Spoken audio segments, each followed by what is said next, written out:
Municipal ఎన్నికల్లో majority స్థానాలు గెలిపే లక్ష్యంగా దృష్టి సారించింది కాంగ్రెస్.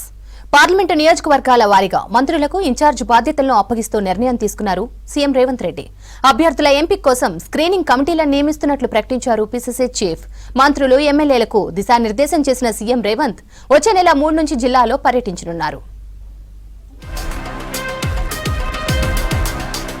త్వరలో జరగనున్న మున్సిపల్ ఎన్నికల్లో మెజార్టీ స్థానాలను గెలుచుకోవడంపై CM Revanth Reddy, PCC chief Mahesh Kumar Goud focus చేశారు.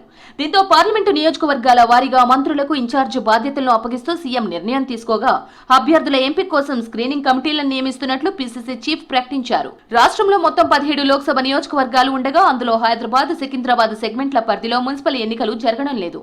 ఇక మిగిలిన 15 నియోజకవర్గాలకు 14 చోట్ల మంత్రులకు ఆదిలాబాద్ సెగ్మెంట్ బాధ్యతలను ప్రభుత్వ సలహాదారు సుదర్శన్ రెడ్డికి అప్పగించారు సీఎం. మరోవైపు అభ్యర్థుల ఎంపిక కోసం లోక్సభ నియోజకవర్గ స్థాయిలో స్క్రీనింగ్ కమిటీలను ఏర్పాటు చేస్తున్నట్లు పీసీసీ చీఫ్ మహేష్ గౌడ్ ప్రకటించారు.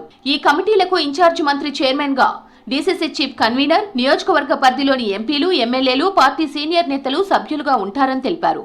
అభ్యర్థుల ఎంపిక ఈ కమిటీలదేనని స్పష్టం చేశారు. బీఆర్ఎస్ ఎమ్మెల్యే మద్దతు ఉన్న 10 నియోజకవర్గాల్లో పాత, కొత్త నేతల మధ్య సమన్వయం కోసం పీసీసీ ఆధ్వర్యంలో ప్రత్యేక కమిటీలను ఏర్పాటు చేశారు. మున్సిపల్ ఎన్నికల్లో రెబల్స్ బెడద లేకుండా చూడడం, అర్హులైన కార్యకర్తలకు టికెట్లు ఇవ్వడం, నేతల మధ్య సమన్వయం ఉండేలా చేస్తూ ఎన్నికల ప్రచారం సజావుగా సాగేలా చూడడం ఈ కమిటీ బాధ్యత. ఇటీవల జరిగిన పంచాయతీ ఎన్నికల్లో రెబల్స్ ఎక్కువగా పోటీ చేయడంతో పలుచోట్ల కాంగ్రెస్ కు నష్టం జరిగింది. దీంతో మున్సిపల్ ఎన్నికల్లో ఇలాంటి పరిస్థితి తలెత్తకుండా పీసీసీ అప్రమత్తమైంది. 90% పైగా మున్సిపల్ కార్పొరేషన్లను, మున్సిపాలిటీలను కైవసం చేసుకోవాలని ఇప్పటికే మంత్రులు, ఎమ్మెల్యేలకు దిశానిర్దేశం చేసిన సీఎం రేవంత్ క్యాడర్లో జోష్ నింపేందుకు వచ్చే నెల 3 నుంచి జిల్లాలో పర్యటించనున్నారు.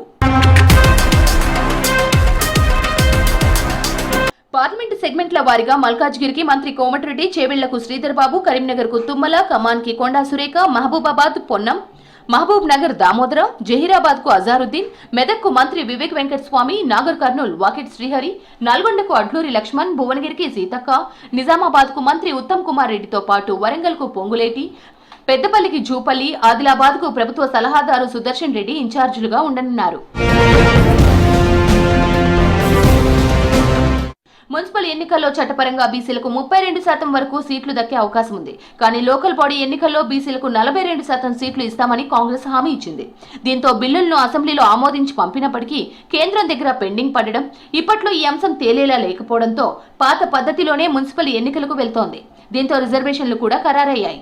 బీసీలకు 42% రిజర్వేషన్లను చట్టపరంగా అమలు చేయనప్పటికీ కనీసం పార్టీ పరంగా అమలు చేయాలని ఇటు సీఎం, అటు పీసీసీ చీఫ్ నిర్ణయించారు. ఇందులో భాగంగానే జనరల్ సీట్లలో కూడా పెద్ద సంఖ్యలో బీసీలకు, ఎస్సీ, ఎస్టీలకు అవకాశం ఇవ్వాలని భావిస్తున్నారు.